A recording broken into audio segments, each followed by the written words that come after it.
ये सुनिए, देखिए, समझिए सनातन सत्य। जैसी दृष्टि वैसी सृष्टि, दृष्टि विज्ञान। कुदरत, कुदरती रचना एवं कुदरत के कानून से शाश्वत सुख की प्राप्ति।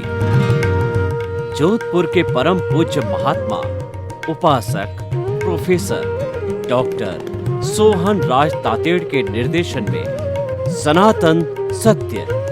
जैसी दृष्टि वैसी सृष्टि, दृष्टि विज्ञान।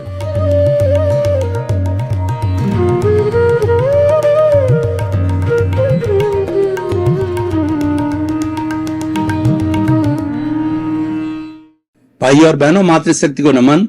स्टूडियो में आपका हार्दिक स्वागत, अभिनंदन है, सत्कार है। आत्मविज्ञान साइंस ऑफ द सोल कार्यक्रम के अंतर्गत हम आपको सही दृष्टि, सही सोच देते हैं। आपकी जो नकारात्मक सोच है उसको सकारात्मक में बदलते हैं। हम उसमें करेक्शन देते हैं कि जो कुछ बुरा चल रहा है उसको करेक्शन देकर के अच्छा बना दिया जाए। आपको हम सम्यक दर्शन देते हैं, आपको हम सही दिशा बताते हैं, आपको हम राजपथ देते हैं। और ये सारा कार्य हम अलग अलग एपिसोड्स के माध्यम से, सपोर्टिंग एपिसोड्स के माध्यम से करते हैं। तो आज का हमारा बहुत ही सुंदर एक मूल्य परख विषय है, वो है प्रभुता से प्रभु दूर। भाई और बहनों, बहुत ही सुंदर विषय है। लघुता, प्रभुता, ये दो बातें हैं और ये नदी के दो तट है, दो किनारे हैं, दो ध्रुव है। एक उत्तर ध्रुव है और एक दक्षिण ध्रुव है और एक दूसरे से ऑपोजिट है। ये एक दूसरे से बिल्कुल विपरीत है। लघुता का मत होता है सरलता, अहंकार न होना। आदमी जो है अपने आप को विनम्र रखना, विनय रखना और हर एक के भीतर एक ही आत्मा का जो है वो आभास करना, सबको एक समान रखना और सर्वोदय करना, सबके भले की बात करना, किसी को दुख न देना। ये सारा लघुता के अंदर आता है। और प्रभुता अहंकार है। मेरे से बढ़कर के दुनिया के अंदर कोई व्यक्ति नहीं है। मैं इतना धनपति, मैं इतना कुबेरपति और मैं दुनिया को हिला सकता हूं। मेरे बराबर कोई शक्तिवान व्यक्ति नहीं है और मेरे बराबर जो है कोई भी फैक्ट्री का मालिक नहीं है। मैं दुनिया का नंबर 1, दुनिया का सबसे बड़ा। अपनी बात का अहंकार करना, घमंड करना और सुपीरियरिटी कॉम्प्लेक्स करना, अपने साथियों को नगण्य समझना, अपने पड़ोसी को कुछ न समझना और उस अहंकार के पोषण के लिए प्रदर्शन करना, दिखावा करना, ये सारा प्रभुता के साथ आता है। तो आज हमारा एपिसोड है कि प्रभुता से प्रभु दूर। जो हमारा भीतर विराजमान जीवित भगवान, उसकी बात मैं करता हूं। तो जीवित भगवान है वो अहंकार से दूर है और जीवित भगवान है वो स्वयं ही लघुता से जुड़ा हुआ है, वो स्वयं ही लघु है। तो वो तो उसके साथ लघुता उसकी क्वालिटी है, लघुता उसका लक्षण है। ये जो भीतर बैठा है ये सच्चिदानंद है। सच्चिदानंद का मतलब सत्य, मतलब विनाशी है, इसका कभी विनाश नहीं होता। सारी दुनिया जो है दो पदार्थों से बनी है, एक जड़ और चेतन से बनी हुई है। इन दोनों का संयोग है तो जड़ है, उसका संयोग होता है, वियोग होता है। जड़ उसे कहते हैं जो गलन मिलन धर्मा होता है, वह टूटता है, बिखरता है, जुड़ता है। आज सोना है वह कल अभ्रक में बदल जाता है, भोडल में बदल जाता है। और जो हमारे 106 तरह के जो पदार्थ आज फिजिक्स के जो वैज्ञानिकों ने बताए हैं वो सब बदलते रहते हैं। जो है ठोस द्रव में बदलता है, द्रव गैस में बदलता है और गैस वाइब्रेशन से बदलती है। ये सब जड़ पदार्थ में होता है। ये सब जो है निर्जीव पदार्थ में होता है। जिसके अंदर आत्मा नहीं होती उनके दुख दर्द नहीं होता, उनके फीलिंग नहीं होती। और एक दूसरा पदार्थ होता है, वह होता है हमारा चेतन तत्व।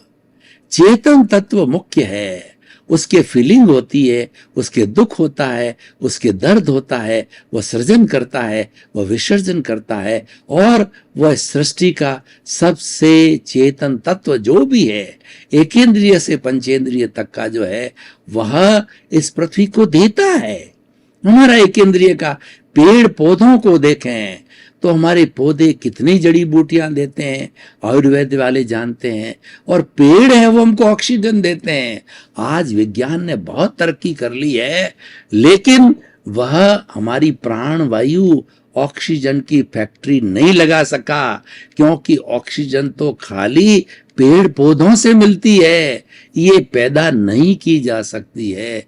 यानी हमारे कितने बड़े हितैषी है वो पेड़ पौधे, उनके अंदर सजीवता है, उसमें चेतना है। जब हमारी वो कार्बन डाइऑक्साइड जो पूरे ब्रह्मांड के अंदर है उसको सोखते हैं और सिंथेसिस के माध्यम से जो है वापस जो हमको वो फिनिश प्रोडक्ट के रूप में ऑक्सीजन देते हैं, कितने हमारे उपकारी है। आज पेड़ पौधे न हो, आज कोरोना क्यों फैला है? पेड़ पौधों को काट दिया गया है। हमारे पूरे वायुमंडल के अंदर जो है, जो प्राण वायु की आवश्यकता है वो घटती जा रही है और कार्बन डाइऑक्साइड बढ़ रही, यानी प्रदूषण बहुत ही बढ़ गया है। उसी का परिणाम आज महामारी के रूप में कोरोना आया है।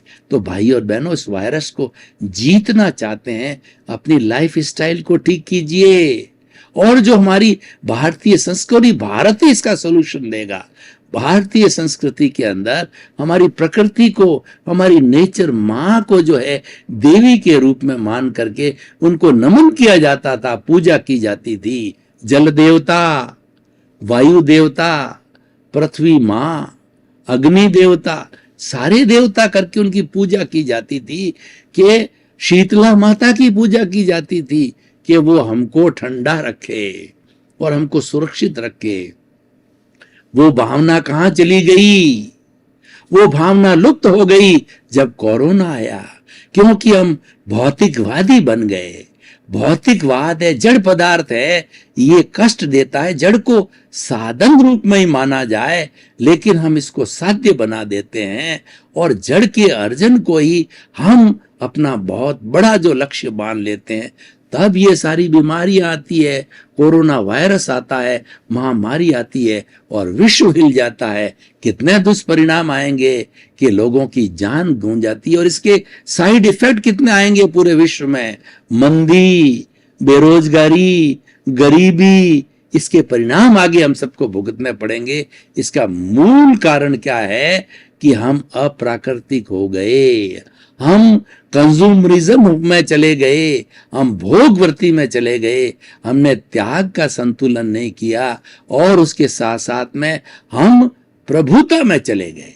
इन सब को जन्म देने वाला ये राग द्वेष है, ये राग द्वेष प्रभुता है, और ये राग द्वेष ऐसा वेल्डिंग है जो हमारे भीतर प्रभु बैठा है, उसको आजाद नहीं होने देता है, और उसी ने ही शरीर को बनाया।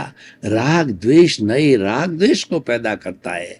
राग द्वेष एक रॉ मटेरियल है और वह वापस रॉ मटेरियल इकट्ठा करके और फिर फैक्ट्री चलाता है। ये जन्म जन्मांतर की फैक्ट्री चलाने वाला अज्ञान रूपी राग द्वेष है, वेल्डिंग रूपी राग द्वेष है। इसको ज्ञान से वश में करना पड़ेगा। जैसे कि महावत होता है, वह अंकुश के माध्यम से हाथी को वश करता है, तो उसी तरीके से अगर हमें अपने जीवन को वश में रखना है, ये कोरोना को हमें हटाना है, तो हमारा जो भीतर की नकारात्मक सोच है, भीतर का जो राग द्वेष है, भीतर की जो गंदगी है, भीतर की जो बुराई है, उसको समाप्त करना पड़ेगा, कम करना पड़ेगा, और उसके लिए हमें इच्छा परिमाण करना पड़ेगा।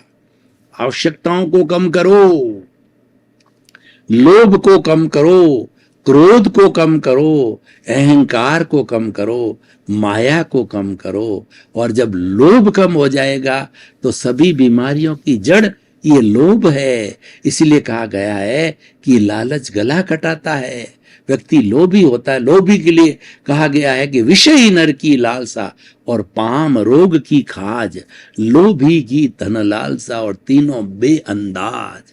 विषयी नर, वेश्यावृत्ति करने वाला, भोग करने वाला करता जाता है, करता जाता है, करता जाता है, एकदम वीर्य समाप्त हो जाता है और वो कंकाल बन जाता है, क्योंकि वो तृष्णा ऐसी है।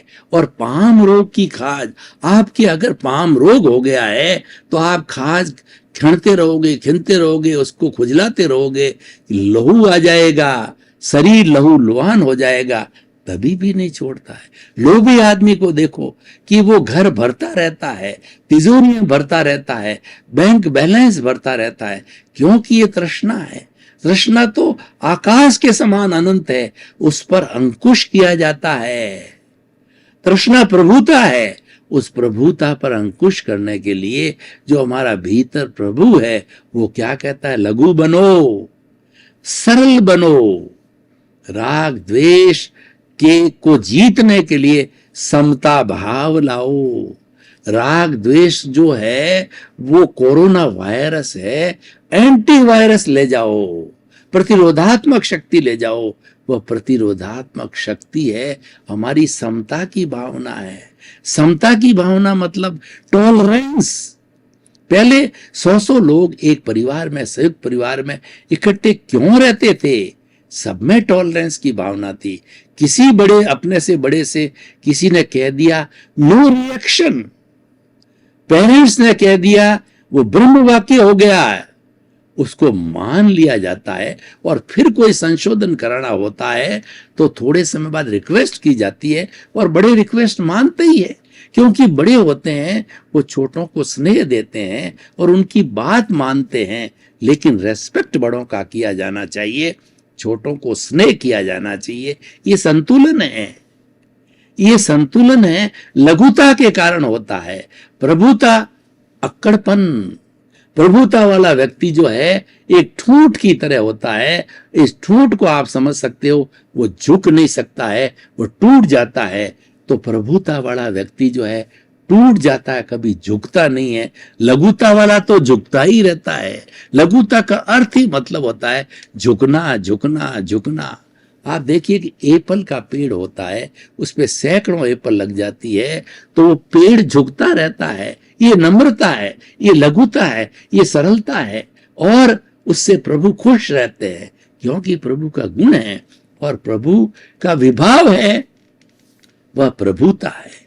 प्रभु के स्वभाव में रहना लघुता है, और प्रभु से हट करके उसके विरुद्ध जाकर के विभाव में रहना है, वह प्रभुता है। प्रभुता जड़ है, प्रभुता नाशवान है, और लघुता प्रभु का गुण है, चेतना का गुण है, चेतना के साथ ही रहता है। गुण गुणी से कभी दूर नहीं होता है, लघुता कभी भी प्रभु से दूर नहीं होती है। प्रभुता अवगुण है। प्रभुता जो है एक बाहर से आया हुआ तत्व है, जड़ तत्व है। तो भाई और बहनों, मैं आपको एक उदाहरण देना चाहता हूं। देखिए, रामायण का बड़ा सटीक उदाहरण है कि भगवान राम ने जब रावण को बींद दिया और उसको जो है बाणों की सैया पर सुला दिया, और भगवान राम जानते थे कि सबसे बड़ा वेदों का ज्ञाता, उन्होंने तो खुद जो है शिवलिंग की पूजा करने के लिए उस वेदज्ञ को, रावण को बुलाया, और रावण की ड्यूटी थी एज ए वेदज्ञ जाकर के उसने जो है मंत्रोच्चार किया, और जो रामेश्वरम के जो है किनारे पर जो है भगवान राम ने शिवलिंग जो मिट्टी का बना के उसकी पूजा की। वेदज्ञ कौन था? वेदज्ञ रावण था। वो बात अलग थी कि रावण उनका शत्रु था, लेकिन वेदज्ञ के रूप के अंदर वेदों का सबसे बड़ा प्रकांड पंडित था। तो ये जानते थे भगवान राम।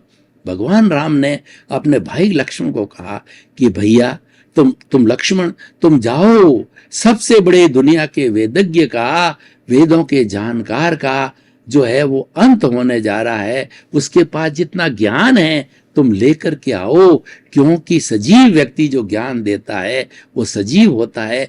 निर्जीव पुस्तकों से जो ज्ञान लिया जाता है उसमें अनुभव नहीं होता है, वो तो रटन विद्या होती है। ज्ञानी का ज्ञान होता है, वो हमारे भीतर जो है शक्ति परीक्षण करता है और शक्ति परिपेक्ष करता है, और हम अनुभव योग्य बन जाते हैं।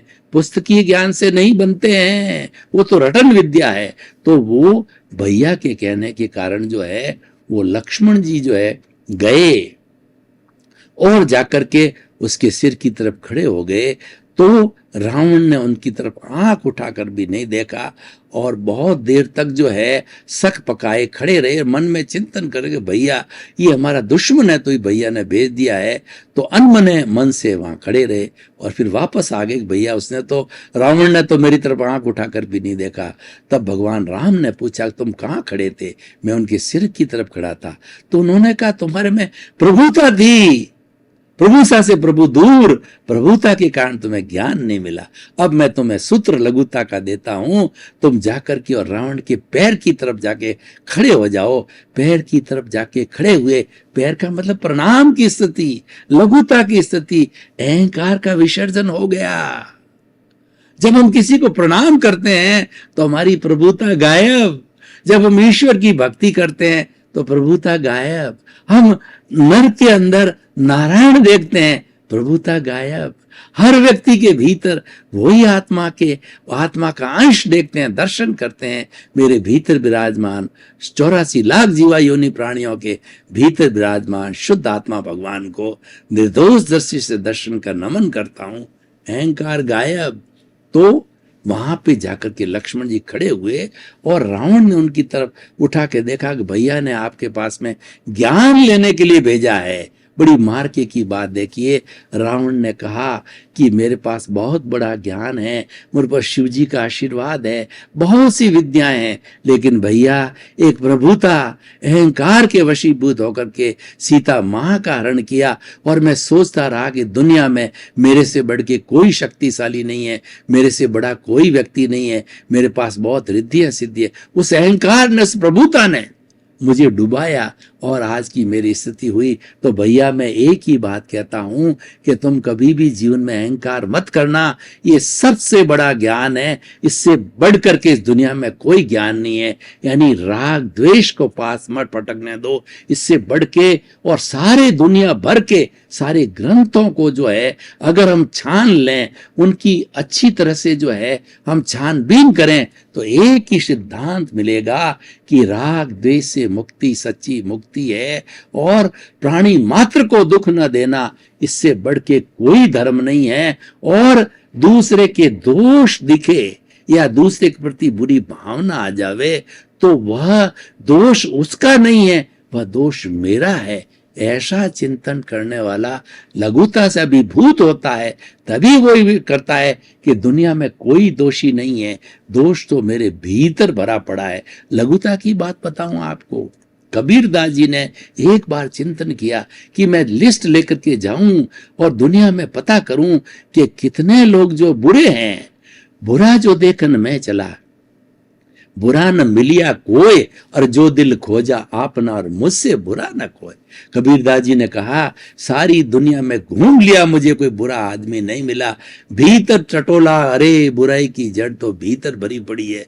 मेरा तो भीतर का जो संसार है वह दोषों से, वो जो है पाप से, वो दुनिया को दिए गए दुखों से भरा पड़ा है। उसको देखना चालू किया, प्रायश्चित किया, सामायिक आलोचना, प्रतिक्रमण, प्रत्याख्यान किया और वो शुद्ध होता गया, शुद्ध होता गया। तो भाई और बहनों, ये सबसे बड़ी बात लघुता। लघुता हमें सामायिक आलोचना, प्रतिक्रमण, प्रत्याख्यान कराती है, सरलता सिखाती है। मैं आपको उदाहरण देता हूं कि बहुत बड़ा अगर नाग है और वो नाग बिल में रहता है, तो उस नाग को बिल में जाने के लिए उसको जो इधर उधर घूमना पड़ता है, यानी छोटा लघु होना पड़ता है, सीधा अकड़ करके वो बिल में नहीं जा सकता। बहुत से मंदिरों के अंदर हमारी हाइट 6 फुट की है तो 3 फुट के ऊपर जो है एक शिला लगा दी जाती है, हमको 3 फुट की शिला के नीचे से निकलना जाना पड़ता है। इसका अर्थ क्या हुआ कि तुम भगवान के दर्शन करने जा रहे हो, तुम अपने अहंकार को यहाँ छोड़ के जाओ, थोड़ा नम्र बनो, थोड़ा छोटे बन के जाओ। बड़े जो अहंकार है, प्रभुता है, ये ताड़ की तरह अपने को बना देती है, और लघुता है वो एक चींटी के जैसा छोटा बना देती है। लघुता हाथी बना, प्रभुता हाथी बनाती है, लघुता चींटी बनाती है कि दुनिया की 7 अरब की जनसंख्या के अंदर सबसे छोटा से छोटा प्राणी हूं तो मैं हूं, मेरे से छोटा कोई प्राणी संसार में नहीं।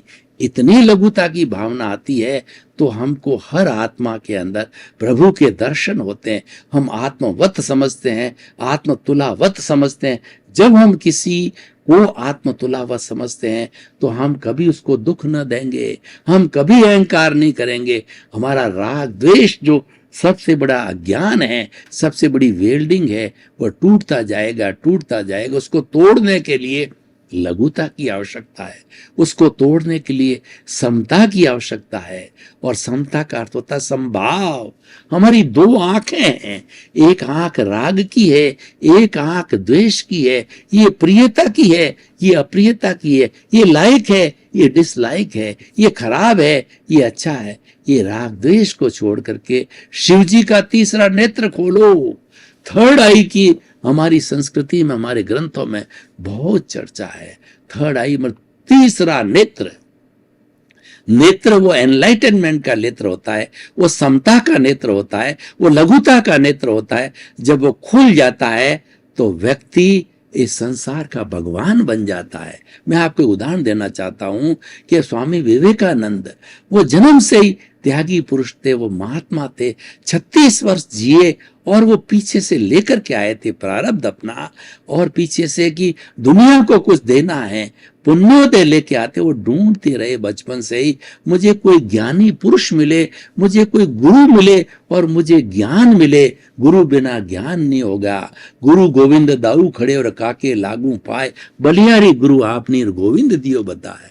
गुरु बिना ज्ञान नहीं है। हे गुरु, हे मेरे भगवान, आपने मुझे भगवान के दर्शन कराए, तो सच्चे भगवान तो आप हो। मैं आपको नमन करता हूं। इसलिए गुरु शिष्य की परंपरा हमारे गुरुकुल आश्रम से, हमारी भारतीय संस्कृति विशिष्टता है। भारतीय संस्कृति का बहुत बड़ा मूल्य है। हम भूल गए, उस मूल्यों के भूलने के कारण आज कोरोना आया है, आज महामारी आया है। हम मूल्यों को वापस स्थापित करेंगे तो कोरोना तुरंत गायब आ जाएगा। ये बड़ी डंके के चोट हम कह सकते हैं। ऐसे कोरोना विश्व के अंदर बहुत बार आए, ऐसी कुरीतियां, ऐसे वायरस बहुत आए, उसको हमारी भारतीय संस्कृति ने समता की भावना से उस पर विजय पाई। समता एक ऐसा हथियार है जो बड़े से बड़े वायरस पे जो है वह जो है अंकुश पा सकता है। यानी अपने जीवन को सरल बनाना पड़ेगा, अपने भीतर को सरल बनाना पड़ेगा। भीतर के अंदर जो नकारात्मक वृत्ति, जो अहंकार, जो राग द्वेष का है, उसको विष को बाहर फेंकना पड़ेगा। तो भाई और बहनों, बहुत ही सुंदर बात मैं आपको बता रहा था। विवेकानंद जी के बहुत भाई बहन ज्यादा थे, उनके घर में 2 जून की रोटी नहीं थी, और लेकिन अध्यात्म पुरुष थे। ढूंढते ढूंढते उनको कोई गुरु न मिला, तो अंत के अंदर वो स्वामी रामकृष्ण परमहंस को देखा। प्रथम दृष्टवा गुरु को शिष्य मिल गया और शिष्य को गुरु मिल गया। दोनों देख देख करके हर्षित हो गए, और उसने कहा कि तुम जो है, नरेंद्र नाम था उनका, कि तुम्हारी आर्थिक स्थिति कमजोर है और मैं काली माँ का जो है पुजारी हूँ। ये जो है कन्याकुमारी के पास जो मंदिर है काली माँ का, तुम जाकर के और वहाँ उनसे मांग करो कि मुझे, हे माँ, मेरी आर्थिक स्थिति अच्छी करो, हमारे परिवार के सदस्यों को भरण पोषण हो जाए। तो गुरु के कहने के अनुसार वो भीतर गए। तो भीतर जब उस काली माँ की छटा को देखा, दिव्य दर्शन हुआ, तो वो बात तो आर्थिक तो भूल गए और उन्होंने कहा, God has give me enlightenment, मेरा तीसरा नेत्र खोलो। वो नेत्र था समता का नेत्र। राग द्वेष समाप्त हो गया और दुनिया को जो उन्होंने वेदांत दिया, प्रैक्टिकल वेदांत दिया, जागो उठो, तब तक करते रहो जब तक कि गंतव्य प्राप्त न हो जाए। ऐसे महापुरुष 36 वर्ष जिए, 150 उनकी जो है जयंती हमने मना ली और आने वाले समय के अंदर मनाते जाएं। शंकराचार्य हुए, भगवान महावीर हुए, हमारे 24 तीर्थंकर हुए, राम हुए, कृष्ण हुए, कितनों के नाम गिनाऊं कि उन्होंने जो है दुनिया को वो दिया, वो अजर हो गए, वो अमर हो गए। भाई और बहनों, आपका बहुत बहुत धन्यवाद। आप हमारा आत्मविज्ञान कार्यक्रम बराबर देख रहे हो, देखते रहिए। आत्मविज्ञान में सफलता के सूत्र है, आत्मविज्ञान में हृदय परिवर्तन के सूत्र है, आत्मविज्ञान में प्रभुता से लघुता को प्राप्त करने के सूत्र है। और इसी कारण हम आपको ये दृष्टि विज्ञान देते हैं, आपकी दृष्टि को बदलते हैं, आपकी दृष्टि में जो बुराई है उसमें करेक्शन देकर उसको अच्छा बनाते हैं। तो आपके प्रति मंगल भावना, शुभकामना।